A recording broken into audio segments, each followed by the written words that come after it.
What is going on YouTube? FitnessKensho here. Today we got another tutorial for you guys. We're talking about the barbell shrugs for our traps.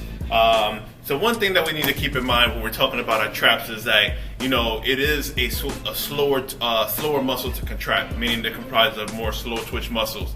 Let's think about tonic versus phasic muscles. Tonic muscles are muscles that contract at a slower rate than phasic muscles. And when we think about tonic muscles, we're talking about our traps, we're talking about our calves. Now, our traps obviously keep our posture up for the most part. So, for the most part, when you're actually just walking, going about your life, walking down the street, your postures always have to be upright.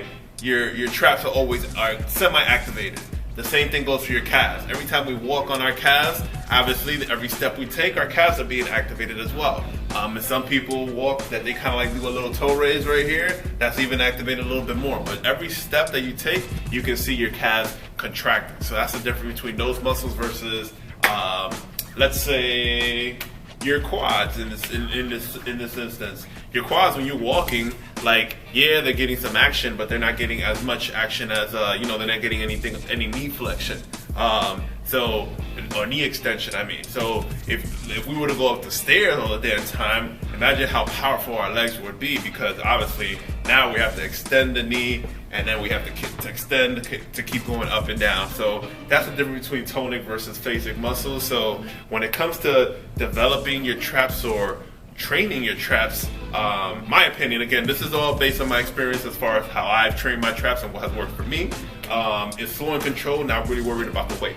Because think of it like this: the range of motion for the traps or for the shrugs is so small that, you know, if you can't, like, if you're loading up the bar with so much weight that you can't even get a full contraction, because let's think about the full contraction of the actual shrugs. It's literally down here and then all the way up here, right? And that's it.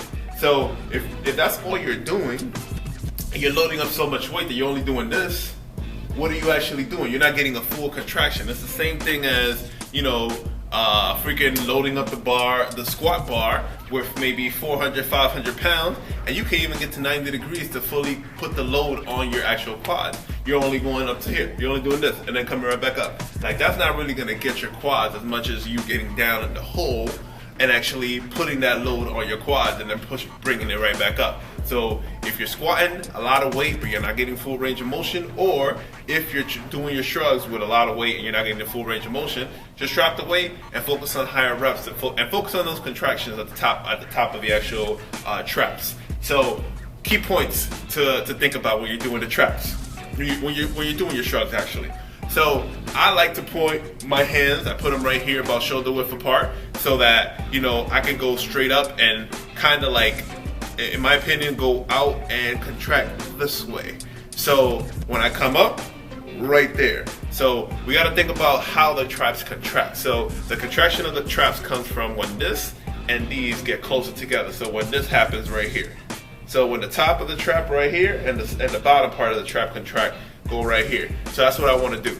So I don't want to go way too wide where I can't really, especially if I have a bar. I mean, if I have dumbbells, obviously you get better range of motion because you can actually move them right here. So you want to pick a slot in the bar where, for me, it would be kind of right here, shoulder width apart, where I can actually come up and I can actually bring the trap muscles kind of like together to shorten it and to get the best contraction.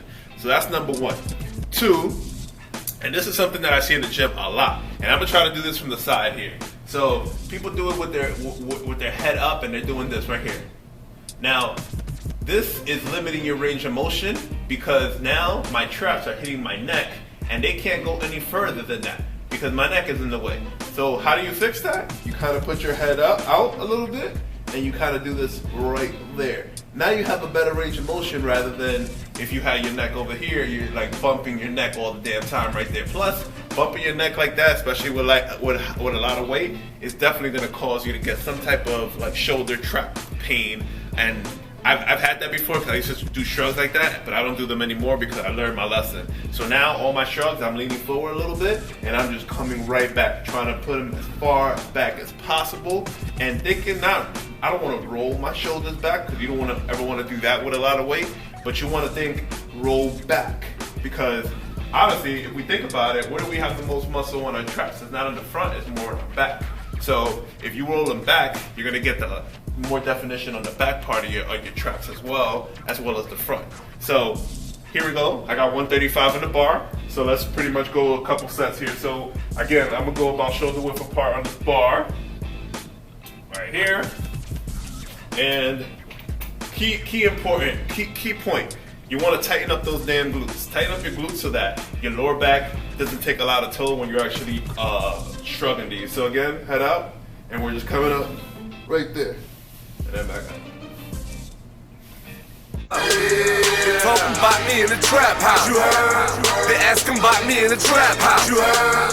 They talking about me in the trap house. You heard? They asking about me in the trap house. What the business is, stay up out of mine. What the business is, stay up out of mine. They talking about me in the trap house.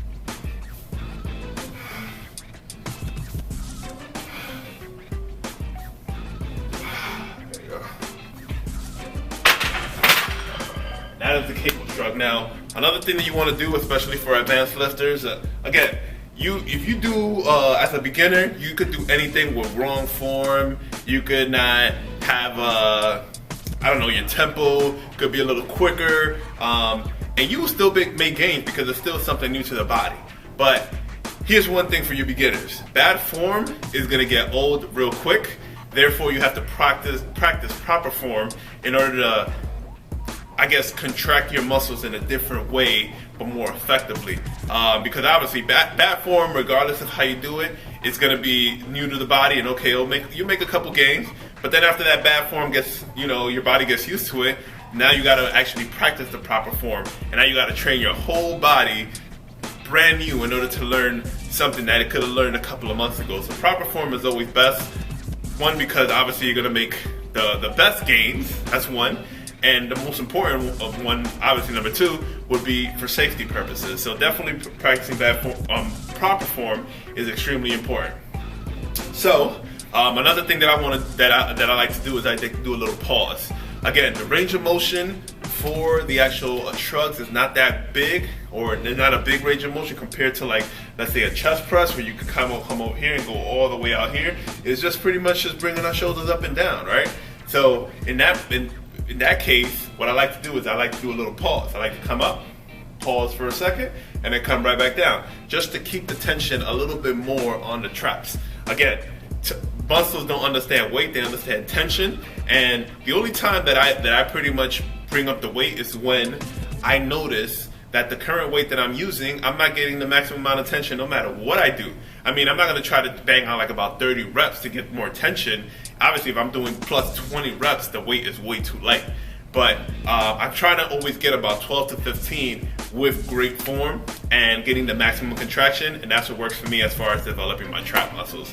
All right, so this is definitely a great exercise. I think it's the king of all exercise when developing your trap muscles.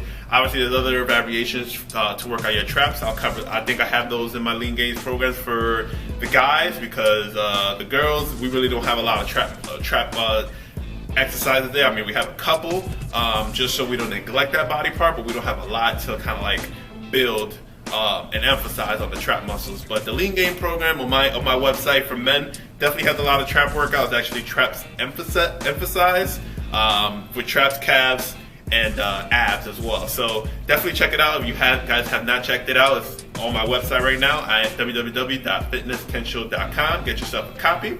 If you did like this tutorial, please be sure to give it a big thumbs up. Leave your comments below. Let me know if there's any exercises you'd like me to cover in the future.